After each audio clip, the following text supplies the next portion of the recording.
La inteligencia no solo consiste en el conocimiento, sino también en la capacidad de aplicar los conocimientos a la práctica. Aristóteles. Se presenta una servidora, Valeria Samantha, quien les va a dar una introducción al tema que vamos a presentar. Marco jurídico de la administración pública.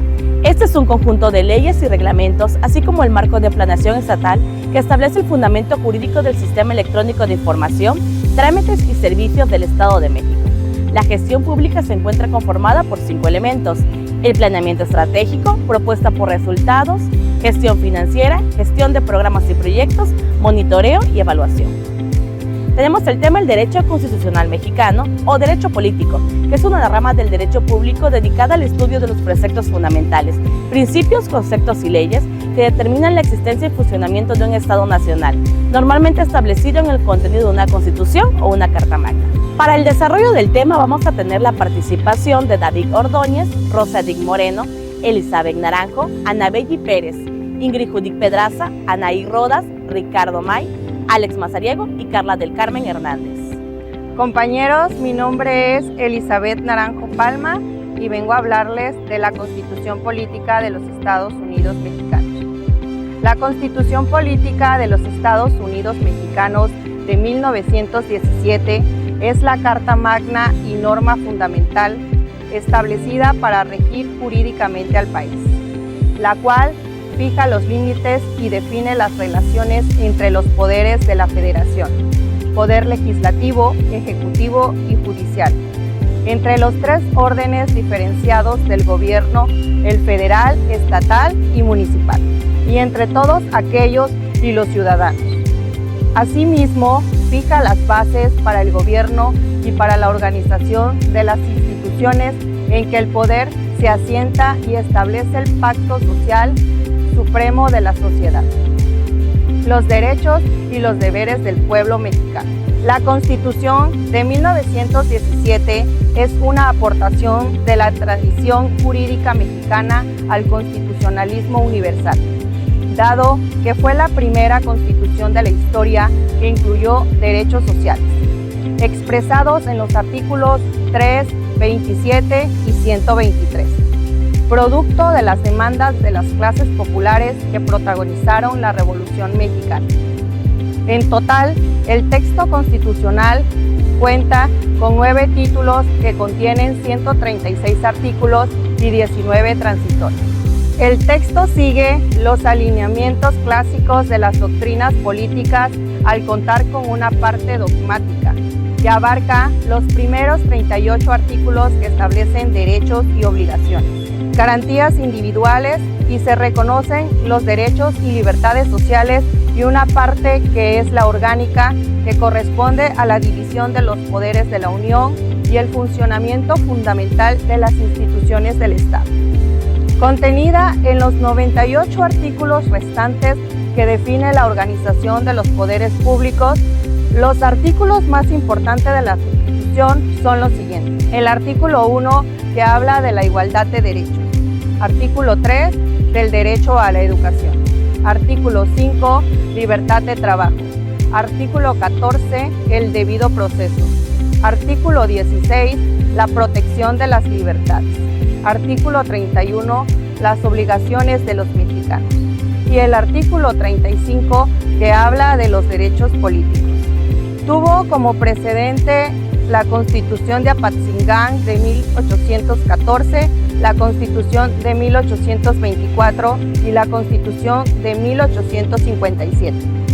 Respecto a esta última, en términos del sistema político, entre los cambios principales se encuentra la eliminación de la reelección del presidente de la República y del cargo de vicepresidente, así como la creación del municipio libre. El 5 de febrero de 1917, 60 años después, Venustiano Carranza promulgó la Constitución que aún nos rige. La sede fue en el Teatro de la República de la ciudad de Querétaro y entró en vigor hasta el 1 de mayo.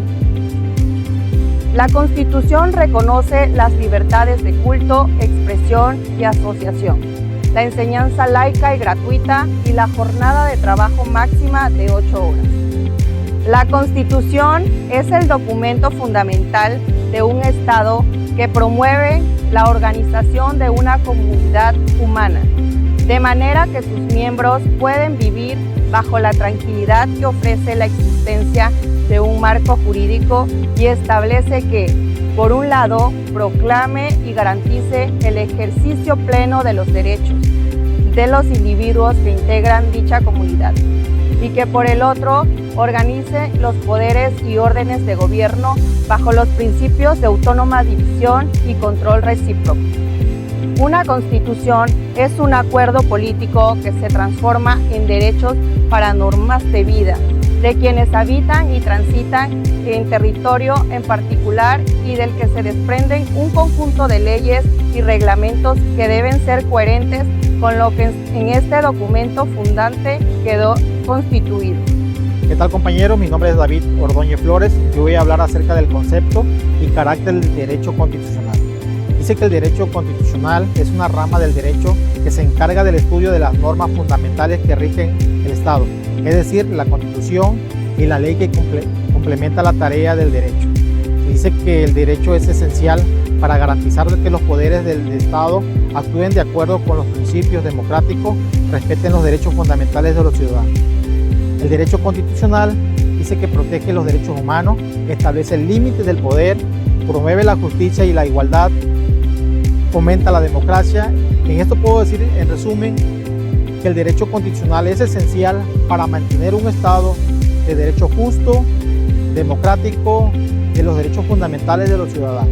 Dentro de los caracteres más importantes del derecho constitucional encontramos la supremacía, la imperatividad, la mediatividad, la generalidad, la permanencia, la flexibilidad, la unidad, la jerarquía normativa de principios y valores. Todos estos caracteres nos ayudan a conocer cómo está organizada nuestra Constitución de los Estados Unidos Mexicanos. Hola, soy Ingrid Judith Pedraza de los Santos. Hoy les voy a hablar un poco sobre lo que es la soberanía. La soberanía es la autoridad más elevada que existe. En ella reside el poder político y público de un pueblo, de un estado o de una nación sobre su territorio y sus habitantes. También a la soberanía se le considera como la independencia de un estado para crear sus propias leyes y gestionar sus propios recursos, sin verse afectados por otros estados. La soberanía se clasifica en varias: la soberanía popular, la soberanía nacional, la soberanía interna política y la soberanía externa. La soberanía popular es la que nosotros ejercemos como ciudadanos cuando llevamos a cabo nuestro voto en las elecciones de nuestro representante de gobierno, participando así en las decisiones de interés público. La soberanía nacional es cuando la nación nos representa con otras naciones y tiene la autoridad sobre nosotros como ciudadanos. La nación se constituye por la organización de instituciones que tienen la obligación de velar por nuestras voluntades como ciudadanos. La soberanía interna o política se constituye por los tres poderes: el poder ejecutivo, el poder legislativo y el poder judicial, y con el Código Civil, que son expresiones de esta soberanía. Se encargan de crear acciones, tomar decisiones y ordenar las leyes, tomando en cuenta nuestra Constitución. También la soberanía interna o política se desarrolla en otros ámbitos, gestionando otros recursos, como lo es la soberanía alimentaria, la soberanía económica y la soberanía militar. Por último, tenemos la soberanía externa, que es cuando el Estado crea relaciones diplomáticas y tratados internacionales con otros estados para cooperar en áreas como lo es la ciencia, la tecnología, el comercio y la cultura. Y es el derecho internacional el que rige los límites de estas relaciones. Hola, ¿qué tal? Mi nombre es Alex Mazariego, espero estén teniendo un excelente día y hoy les quiero hablar acerca un poco de la supremacía de la Constitución Nacional. Y bueno, se estarán preguntando qué es la supremacía de la Constitución. Y bueno, la Constitución es un principio rector del ordenamiento jurídico. Esto es el conjunto de normas jurídicas expedidas por los órganos del Estado, facultados por el constituyente o el legislador. La idea de la supremacía constitucional se puede establecer en que no debe haber nada ni nadie por encima ni fuera de la Constitución. Y bueno, ¿qué quiere decir esto? Bueno, lo que tiene que ver la Constitución es que es el régimen por el cual están las leyes, las normas y los tratados que básicamente da el presidente, ¿no? Y la Cámara de Diputados, los senadores y todo esto, ¿no? Entonces, la Constitución es algo que nadie puede estar por encima de ella, porque esta es la que analiza todo lo que son las leyes, los tratados, para así poder tener, digamos, algo claro, ¿no?, de los cambios que pueden haber. Por ejemplo, los tratados que quieren hacer en otros lugares, como lo que es Estados Unidos, o las mismas leyes de aquí de nuestro país, ¿no? La Constitución debe ser estricta, ya que por medio de esta es donde se va a analizar cualquier ley, cualquier tratado que se va a dar a conocer, ¿no?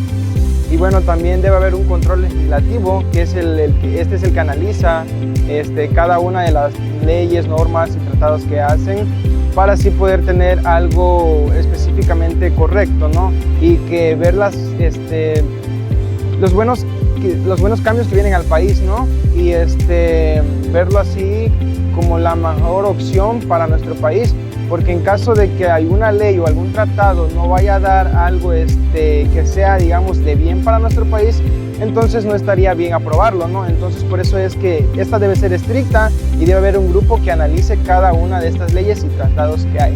Les dejo con mi siguiente compañero y espero que pasen un excelente día. Hola, soy Anaí. Le voy a hablar de las garantías individuales. Son aquellas destinadas a proteger los derechos fundamentales, que por supuesto tienen carácter constitucional, tanto que son parte integrantes del texto de la misma Constitución.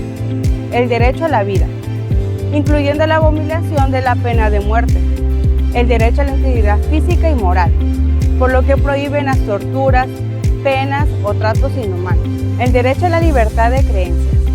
Puede profesar credos, ideologías según sea de su interés, y el Estado se declara a sí mismo o confesional, esto y sin religión oficial.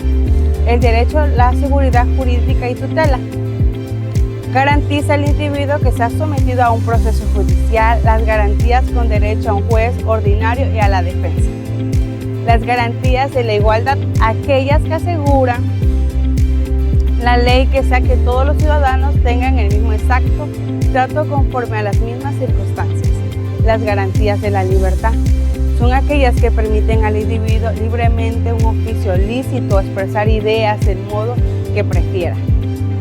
También hablamos de las garantías de la propiedad, el tipo económico que le permite al individuo llevar a cabo una transacción, poseer propiedades muebles, inmuebles y ejercer decisiones sobre sus propios bienes.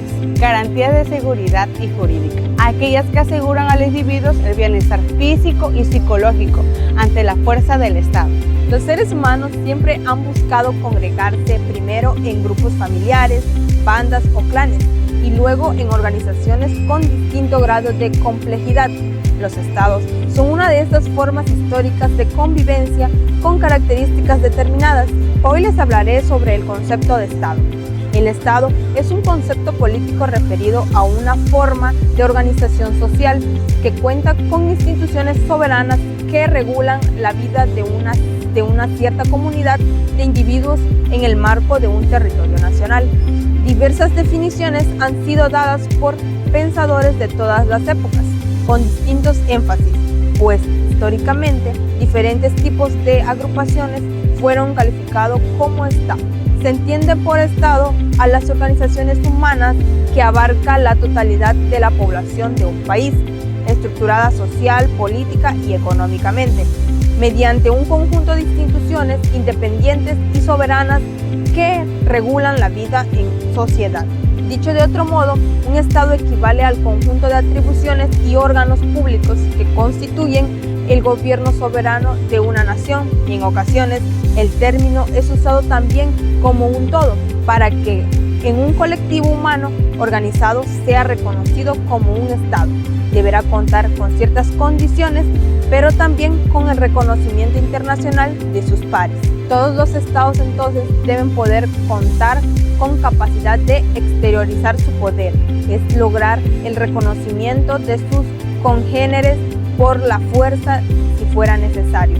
Institucionalizar su poder, es decir, significa poseer instituciones coercitivas que mantengan el orden y que consoliden los métodos de sucesión en su poder político, sean los que sean.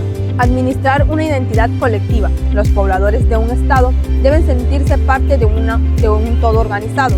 y mayor que sus propias individualidades o familias, y deben compartir una tradición, un relato fundacional, una serie de símbolos patrios.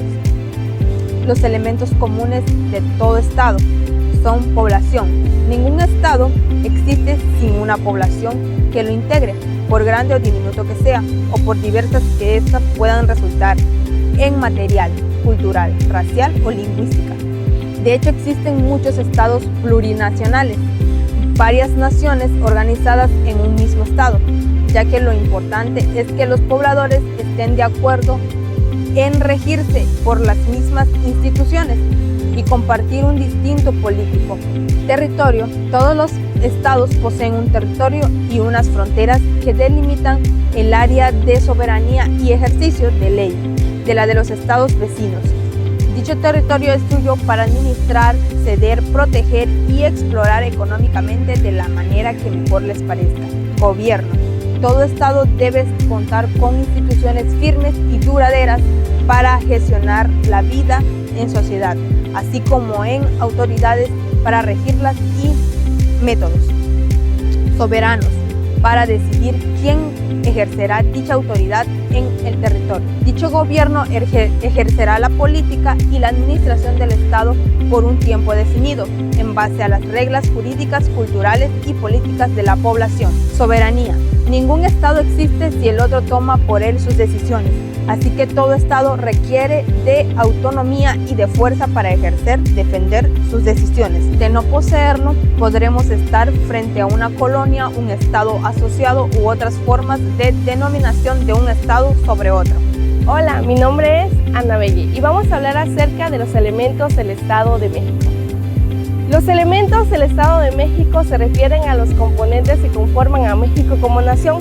Formalmente son 4 elementos establecidos: pueblo o población, territorio, gobierno y soberanía. Pueblo o población. La población de un Estado comprende a todos los seres humanos que habitan en él y son titulares de obligaciones y derechos civiles. En cambio, el pueblo es el conjunto de ciudadanos que, además de disfrutar tales derechos, tienen obligaciones civiles y obligaciones políticas. Territorio. Los territorios son una nación proveniente de la geografía, especialmente la geografía política, la que en general los estados ejercen la soberanía sobre un territorio específico, incluyendo sus ríos, lagos y mares. Sin embargo, no debe confundirse nunca el territorio con la nación ni con el gobierno. Todo esto último puede cambiar sin que el territorio cambie en lo más mínimo. De esa forma, el término territorio alude a la parte física de un ordenamiento político-social, o sea, de una nación o de un estado, y por ello se considera que sus límites son las fronteras entre un país y otro. Quienes nacen en un territorio generalmente son ciudadanos del país que lo administra. Gobierno. El gobierno es el elemento principal del Estado. Se trata de un grupo de personas que gobiernan en el Estado. Estas son 3: el poder ejecutivo, el poder legislativo y el poder judicial. Soberanía es un factor esencial que hace de un Estado sea legal y real. Esta es la capacidad de un Estado de mantener todos los territorios que poseen bajo un control total, sin ninguna influencia externa. Sin soberanía, un Estado sería una colonia. Soy Ricardo, mi subtema es el 1.4, Teoría Política de la División de Poderes. Como nuestra república es democrática, los gobernantes son elegidos por el pueblo. Y en nuestra sociedad, la ley más importante que nos rige es la Constitución, ya que en ella se señalan nuestros derechos y obligaciones. Para ser una república es necesario que las personas sean tomadas en cuenta, así como sus opiniones y decisiones. La república debe ser representativa, democrática y federal. ¿Qué significa esto? Representativa es que alguien nos represente. Democrática quiere decir que le otorgamos el poder a nuestros gobernantes a través del voto. Y federal significa que está formada por estados, los cuales tienen cierta autonomía y en ellos existen ciudades y pueblos. Pongamos un ejemplo. Cuando en la escuela hacemos actividades en equipo, elegimos a una persona para que represente a todas las voces del grupo y así nos organizamos mejor. Cada equipo vota para elegir a esa persona. En cada salón pueden existir diferentes equipos, pero todos somos parte de la misma escuela. Y en el país nos organizamos de forma similar. México se conforma de 3 poderes llamados poderes de la Unión, los cuales buscan la justicia, la democracia y el bienestar. El poder ejecutivo está representado por la presidencia, quien gobierna de acuerdo a las leyes. El poder judicial es el responsable de que se cumplan las leyes y el poder legislativo es el encargado de elaborar y modificar las leyes. Los 3 poderes se dividen para equilibrar democráticamente al gobierno y cumplen una misma función: cuidar la integridad de la ciudadanía. Hola, buenos días. Mi nombre es Rosy Moreno y me tocó exponer el tema formas de gobierno. Según Aristóteles, existen 2 formas de gobierno: las formas puras o justas y las formas impuras o corruptas.